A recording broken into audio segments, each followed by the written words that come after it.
An okay. Wanin jau arras te borus sigale jarti tiya ada mana ki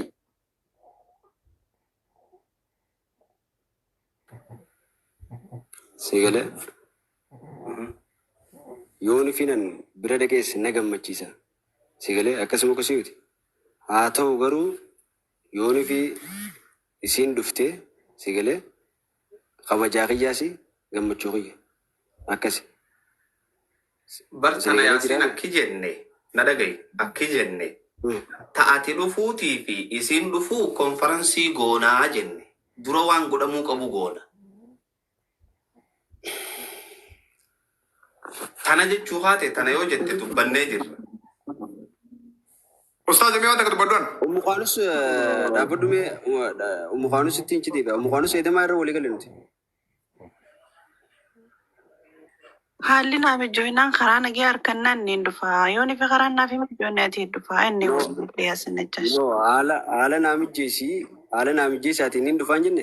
Haalli naaf ijoolleen boru ganamaan dhufaan jee. Atis immoo haalli siif mijaa'uu waan naannadhaqaa itti. Ammallee karoorri kiyya sanuma yaadni kiyya sanuma waan kana jijjiirree yaada asirratti hin kannanneen. Akkam?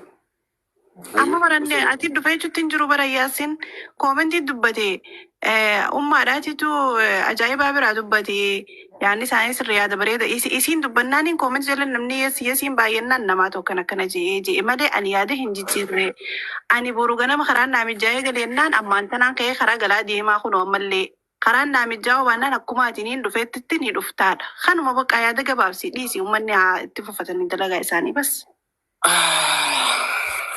Hamza khiyya guuta kana dhageeffadhaa. Yaasiniif carraan kaniinaa maaliif namni jaalatti jirtu waan fedhe haasawaa dhiisa. Hamza muyit godhisa. Muyit godhi anaaf beekaa dhiisa. Saayiba khiyyaadhi. Gurbaa kana anaaf beekaa dhiisi. Mee yeroo takka deeqaa anaaf beekaa muyit godhisa. Laal namni sirriirra jiru ummakaanu sirriirra jirti. Gurbaa kanaan saayiba khiyyaa. Kizee hunda anaa wajji jira. Bisooti isaa anaaf beekaa. Hamza khiyya rabbii si uumanii si qabe waan jiru kana ati fixuu dandeenya ati fixe. Laal ayaasin namoota naasayin bakka naasayini ummakaanus Itoophiyaa dhufa bakka. Akkasi walii agallu bakka. Akkasi walii agalla jara kana jara gaarii wal fadhan bar isaan lamaanii bar ammar ijoollee wajjin naasawa bar ijoolleen isaan akka gaariifeeti bar akka walitti deebi'an fadhanii kan achi maal jedhanii. Taruh kita jaga lah tu. Oh. Okay. Yasin. Amma Yasin muyit godha Yasin muyit godha. Amira isaan jira. Meko Yasin aku tak. Muyit godha Yasin amma Yasin asal isa Anak goda. Yasin muyit godha guta. Okay. Yasin mutu godha jira anak goda. Okay anak goda jira. Baga gote bakka. Okay. Jala tomi. Laal Yasin anak gari beeka bakka. Ijoollee isa hedduu jaalata haadha manaa hedduu jaalata. Namni akkana qaaliidha bakka. Anak ada syarwar. Ayyee. Safwan irta. Safwan segala gabu jira monjur tu. Gabu esa Safwan. Baturi sadeega takkanii dubbadhee jira ture safaan gabbee jira miyaa jalaa gabbee. Okay aye. Lal. Kau untuk betul? dubbadhu ta'ee kamta kan dubbadhaani bakka asii boodaan dubbadha. No. Nanti dubbadhu takung. Tolee galatoomaadha. Yaasiin baleessa keenya kana nutis waliin jiraachuu jirra. Isaan kana duraas jiraachaa tuma turre biyya hambaa keessatti illee asitti ta'ee galee waliin jirra. Dhugaa dubbachuuf mustarii uumaaf haadha umukaanusii fi abbaa kaanus irraa'u wanni guddaan nama yaachisu anallee ta'ee uummata kanallee ijoollee sani. Ijoolleen tun sadarkaa haati xiyyeessa jirti. Jettee nama gaafaturra jirti. Nama hedduu ni gaafatti. Yaa inni immoo abbaa jabaadhaa dhugaa guddisee asiin gahee hedduu jaalataa hedduu kabaja dhugaadha. Garuu waan hawaasni murteessuu fi waan isin murteessitan garaagara addaan beekaa laal. Ammaan tana jaalallee keessan ni jira, kabajaan keessan ni jira, ijoolleen teessaniis isin barbaaddii. Dabalataa immoo hawaasni uummata jaalalti jidduu jirtu kana, uummata ijoolleen jidduu jirtu kana jireenyi isaanii bakkuma takka jaanii waan ifirratti murteessaniif jecha hawaasni waan hawaasni ofirratti murteesse isin ammoo fudhachuun salphaadha jeetii yaada ijoollee teessaniif illee waan biraatiif osoo hin ta'in kanaafuu galatoomaa hanganumaan dubbachuu barbaadu. Gada laal Yaasin Itoophiyaa jira. Ijoollee lamaan sana achi keessatti ka wajjin jiraatu jiru isaa ka guddis jiru illeen isa. Umukaanus waan gara waasaappiitiinis jetti ammallee kaatuma jirti wannoon kun. Abbaan manaa Yaasin. Ka qaalii qabus abbaa manaati. Kana jechuun ammoo Yaasin qaalii qaba jechuudha. Haalli naa mijjatee inni galii kennaan niin galaadhaa achi dubbiin biraan hafne isinis kanuma itti jirti. Okay? Yaasin Itoophiyaa keessa jira. Ilmaan isaa guddisu jira. Ilmaan sana isaa harkaa qaba. Yaasin maddii dhaabbannee isa gargaarree akka inni itti yaartii isaa gara biyyaa galfatu godhuudha wanni guddaan. Yaasin atis nu jeeqini ammoo wanta kan sitti himan. Carraan amma argame kun argamuu hin danda'u. Uummanni kun hedduus hin jaallata. Walitti isin deebisuu barbaade. Isinillee gargaaruu barbaade. Fedhiin ummatichaatii fi haasoyni miidiyaadhaa taraa takka dhufa. Laman deebi'u. Gadaan kun boru hin jiru iftaan hin jiru. Carraa tokkicha amma qabdu kana fayyadamii waan jechuu barbaadu tagaraas jirtu san jii. An kubbii kan kee hanga tokko hin shakka. Wanni si dhukkubu jiru waan biraati. Uummanni waan si dhukkubu hin hubatu. Akka waan ati wallaalummaa takkaa doofummaa takkaa hanqina wayii qabduutti koomentiinis barraa jira irra guddaan namaa keessa fudhatu. Ati immoo waan akkanis godhuu qabdaami isa san namni argutti hin jiru ati kopha keessatti wanna godhuu jirta kana godhuun kan kiyaasii si miidhaa jira. Obboleessi ona dhageeffadhu carraa tokkicha qabdu kana fayyadami. Waan jechuu barbaadde san ji'i xumuri. Nin sirbaa mormaan dhoofadhaa qullaan deemaa qabisaan kaadaan si nyaata malee si nyaachisu. Anak obboleessaatti kanumaan sitti hima. Kanaaf waan sana jechuu barbaadu ji'a dirree baas. Ifmiiru jirta dhugaa sin jaa. Yaa dhugaa keeti an waan na cinqu jiru jira waan na keessa jiru jira garuu waan san hin dubbadhu haa ta'u garuu gizeen an akkanatti wanta jiru kaniinan yookaan kaan ammoo nama gowwaa yookaan kaan nama dubbachuun beene fakkaata sigalee namni tasgabbiin beekee namni sookee rakkoo. Waa si gaafadhu okko takka waa si gaafadhu. Nama booda hin dubbadhuuti itti fufu. Koy lakki uumaan si gaafadha koy. Sheekha harda kofa bilis. No wanta kan gaafadha sheekha. Koy gaawwalee rakkamnu takkumaan gaafadha. Yaasin rakkoon naa fi mukaanus gidduu jirtu rakkoo guddoodha. Gargaarsummaan kunuu yoo godhame anarra godhamuu takkaa isirra godhamuu qabaadha moo? Rakkoon nu gidduu jirtu rakkoo guddoodha. Gargaarsi kun godhuu rakkoo tanan furuudha moo? Yoo ka Itoophiyaa jiru ana ilmaan ka guddisi jirus ana gargaarsi ka biroo yoo waan kana deesimi warra koon qabu haasai yoo waan biraa deesituufi kanaan mataa kubsituu illee mataa nu kubsinu dhugumaa siin jaa. Gargaarsi ana waan takka seema gargaarsi godhamu maalleeni haa Kanaadaa Abu Rashiidaarra waliin nuu qabama haa Ameerikaa miyaarra waliin nuu qabama jarri lachuu anaa wajji koontaakti qaba nuu waan godhuun godhaan malee isaanii miti tundubbii jiruu dhumte waan itti wal darartanii tana gaafachuu maaluun barbaachisu si malee. Dabbaanati yaada kana isaa fidde. Gargaarsa namni gargaarsa wallaahi laabii mangifti naa kan namti tunu silaa isaa kan namtee na gammachiisa obboleessa kiyya. Kana tayyaa dubbinaa gabaabsa akkana naa godhaa laa. Alhamdulillah. Taraa takka akkana naa wanni kee zeel kee naa qopheessi as jalaa obboleeyyan qophaa'anii jiranii nuti karaa waan godhuu deemnuu qofatti deemu dalagaan teenya jara lamaa waliif finnee gammachuu ilmaanii fi haadhaa arkuudha hangan walii gallee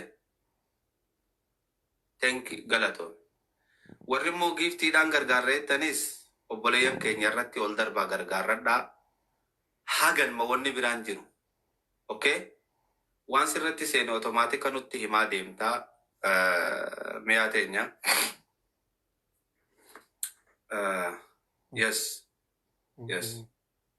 itti deemnaa jechuun haganuma barbaanna tole baankii Itoophiyaa ammoo baankii yaasii yoo nu hayyame baankii yaasiin fayyadamuudhaan barbaada yoo nu hayyame baankii isaa fayyadamuu barbaanna haasawa biraa guddisuun nun barbaachisu. Ustaada kabajaa keeti wajjin akkanumatti illee hawaasa nu dhaggeeffachuu jiru kanaaf waan gaariin gurra keessa akka seenu fadhiidhaan hayyamni akkam jeetiin ibsa. Siifiin kan naa hayyame jechuun xiqqoon ulfaatu. Ni ulfaata. Kanaafuu gaa laala balleessa keessa ni jaalattan ilma keenya ni jaalanna kallattiidhaan akka baru isinilleen ilmaan adeera taataniif fi ilmaan nuti akkoo taanuuf kana haadhaa fi abbaan wal jittutti guddifatan fedhii qabaachuudhaan fuula isaa dura nuti teenye isi fuula isii dura teenye hawaasa dura teenye waan kana ni goonu hogguu nuti jennu ulfinaa fi kabajaa wajjiin fudhachuun galatoomaa jechuun yaasiin bira jirti. Yaasiin irra sissiqee gartee bira sissiqee antana wayin kaleesin je'e akkan ja'amneen barbaada sirraa siifis obboleeyyan keetiifis nutiifillee. Wanni goonu kuni jaalalaan kabajaan ulfinaan akka agartee isaan lamee walii ititan karaa isaaniif irra tolu jetteeti tolchitee lafa keessa. Akka isin gootan godhaadhaan nuti ammoo gargaarsaan isin bira dhaabbannaa jedneemi. Kana booda Yaasiin akka ilma dhiiraatitti umrii rabbi isaa dheereysu akka abbaa manaatitti tole marhabbaa galatoomaa waan isin naa jaalattan fudhadhe yookaan ammoo umrii dheeradhaa waan isin naa jaalattan kana ani fedhii irraan qabu jechuu mirga guutuu qaba. Afuuffaa madaan fayyistu. Gartee irra diddibaan tunis nama nun gootu. Kanaafuu akka waan nuti morma qabnee bishaan keessa cuubnee ol baafnu takka akka nurraan taane karaa cufatti bal'ifneeti irra deemii jenneen. Caffeen tun tasaati. Toltu. Irra deemaa gaaddisa si fedhu. Jala gattaa kaan taatu immoo ulfinaa fi kabajaa nuu kannee isiniifis kannee akkasitti irraa siqaa jechuudha. Osoo nuti asirra teenyuuti bilbila irratti deddeebi'aa jira. Dhiiroo ifiin haasawamoo namaantu bari'ataan si keessa ni dhufti. Jechuu baatanii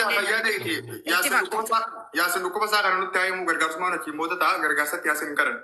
Si gargaara kennee barra antanaan na dhibu jira malee umma kaalus buta kana eega umma kaalus bitaas jettan ani teessani mirgaas jettan ani teessanii jette abbaan warraa ammachuun isarra jirti galatoome haadha warra kiyyaa bakka ati nuun feete akka ati jettetti bakka ilmaan keenyaa tol bakka nuun tol sani qubannaa hayyee wal mari'anna booda isin ammoo hawaasa kiyya naafufaa jechuun dirqama Yaasiin biratti.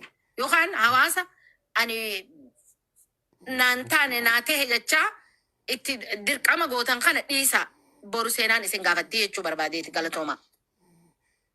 yaa ta'e waan bareedaadhaati. Yaasin waan si dhukkubu jiru san nutti miidhaguu barbaannaa. Gargaarsatti asii booda sin kadhannu.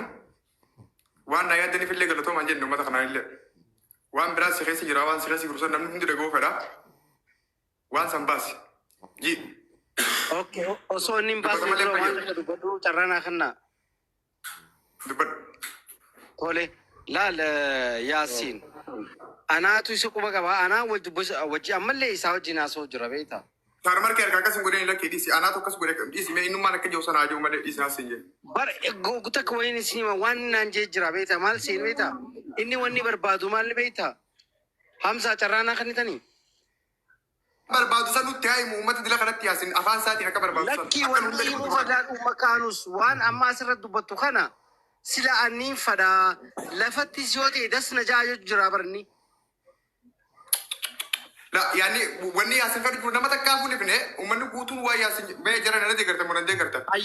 Okay, Yaasiin nama waan jechuu barbaade san nam takka inni ibsuuf afaatuun taanuuf asirra jiraami nan gargaarina haa ja'u akkana na gargaaraa jee kanatti gargaaramu fedhu lafaa kaa'u fedhu nan gargaarina galatoomaa khayri na yaddani nagee bulaa jee adeemu malee. Bakka gargaarsi Yaasiin.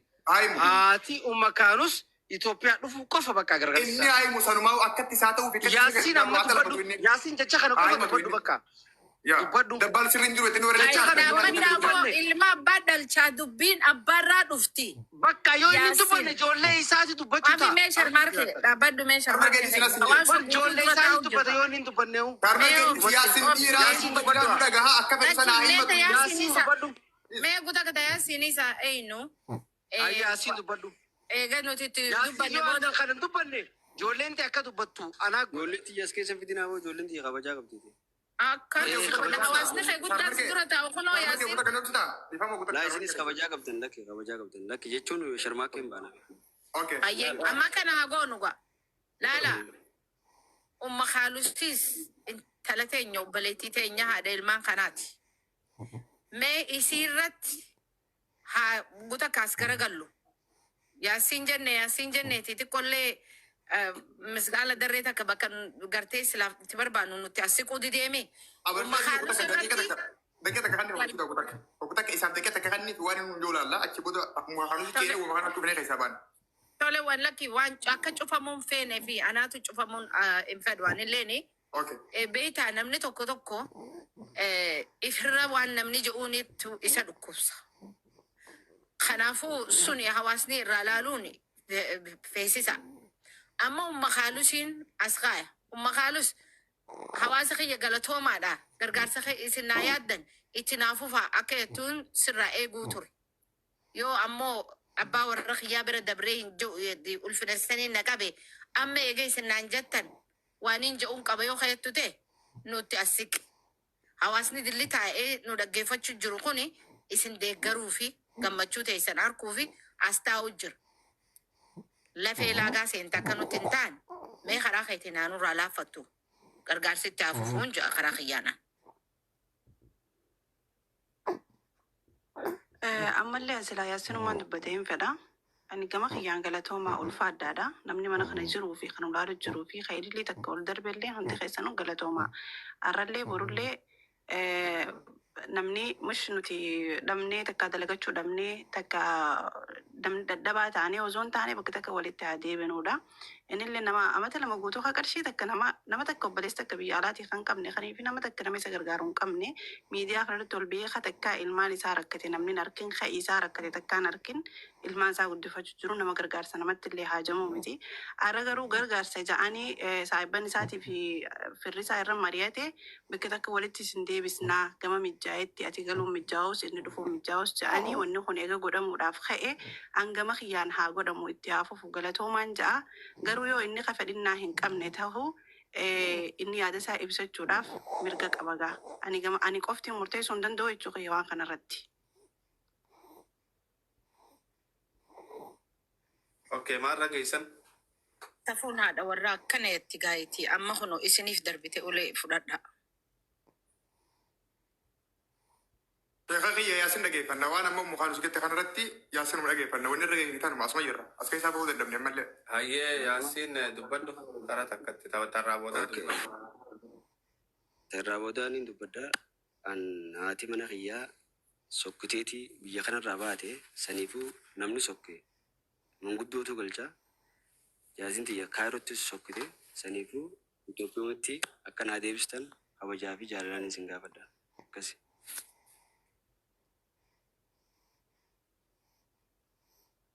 Tole. Haya.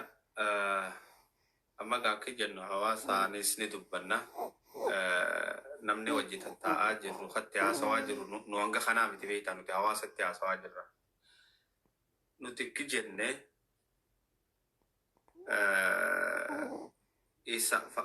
yoo gartee mukaanusis taatee isallee taatee bakka ilmaan kanaa bareedutti isaa waliif fiduudha kan nuti jennu. Ammoo akkaan harkaa jirutti mukaanuus akka nuti jenne kanarra jirti.